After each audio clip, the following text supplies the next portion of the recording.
Let's talk to Alessio Rastani. He is a founder and CEO of leadingtrader.com.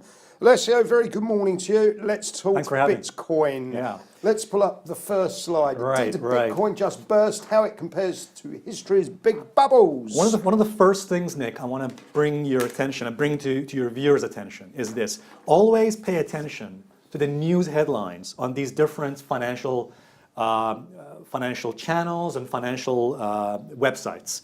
And just count the number of negative headlines versus positive headlines. And I think it's a good indication of the sentiment.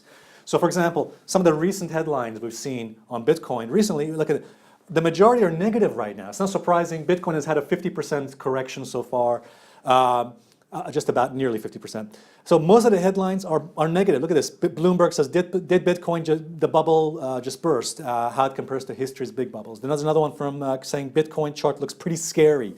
And USA Today says Bitcoin, a currency crash, blah, blah, blah. So the majority of headlines and the sentiment certainly seems to be negative, which is, by the way, as contrarians, that's actually a good sign. It's a bullish sign. Okay. So let's take a look at the next chart. This is from Google Trends. And I think this is a very powerful tool and indicator. Look at this. So this is lookups of the word Bitcoin. Yeah, absolutely. Okay. It shows the amount of people who are interested in looking up buying Bitcoin.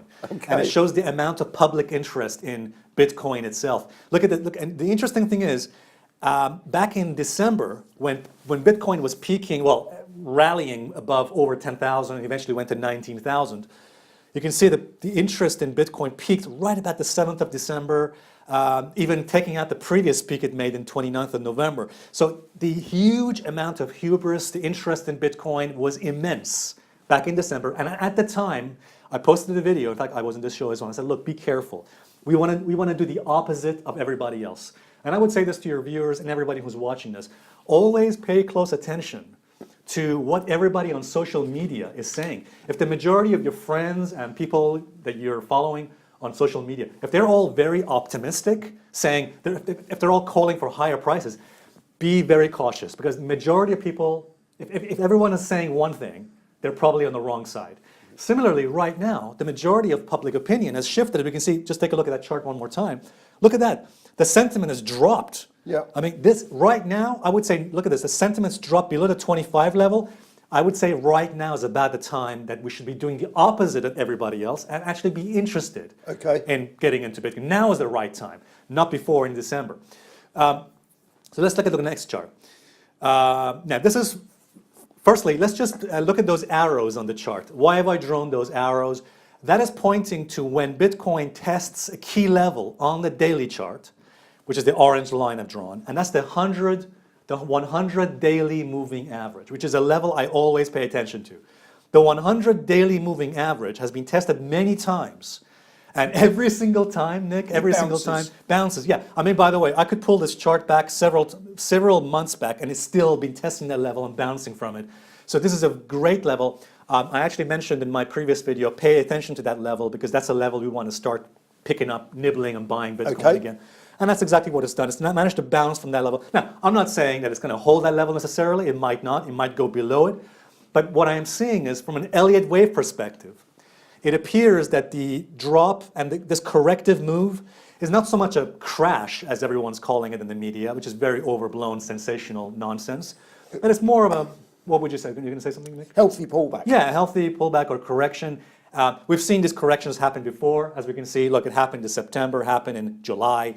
People back then weren't calling it a crash either.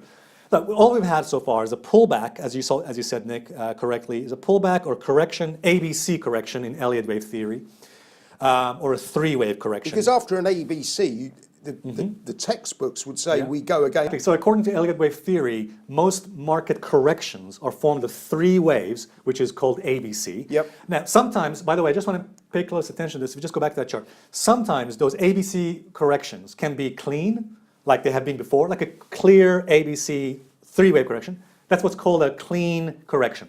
But sometimes it can be very messy. That's my problem with Elliott wave. Exactly, absolutely. My prediction is that this is going to be a very messy correction. Right. Why? Because the sentiment was so overwhelming back in December, and I think Wave 4, I think this is a wave 4 correction. Wave 3 probably formed back in December. So what we're seeing now is a wave 4 correction on that 100 average. I think it's going to be a very messy correction, which means what? It means that we could test that bottom again, and maybe again. I think what's happening on Bitcoin right now is we're forming a base, like a support level. We're forming a base around that 10,000, 9,000 level. We might go a bit sideways for a while. And then, finally, when everyone has given up, the buyers will come in. When everyone is least expecting it, we're going to see a sudden push. Okay. Probably to test that previous high. I think if Elliott wave theory, basically, if this wave count is correct, and if we follow Elliott wave theory, which I do, then I think we're bound to see at least another retest of that high near 19,000. I think it's likely. If we fail to get back to the previous highs, then I'd start to get worried. Right. That maybe there's something, maybe the uptrend here is not quite as healthy as we thought it was. Okay, we're running out of time. Yeah, sure. Tell me about the webinar. Okay, so I'm doing a webinar, a free webinar on Tuesday night at 8 p.m. It's with a Bitcoin millionaire. It's with a guy who's made millions, over $5 million in Bitcoin. And I just want to basically share, basically he's going to be talking and share his opinion on what Bitcoin is doing and where it's going to go. So that's going to be 8 p.m. Tuesday night, free webinar. And you can go to leadingtrader.com and subscribe. It's a free subscription anyway, and join us that night. Thanks very much. Alessio, as always, thanks a lot. Brilliant to have you. Happy New Year. Thank you. Happy New Year.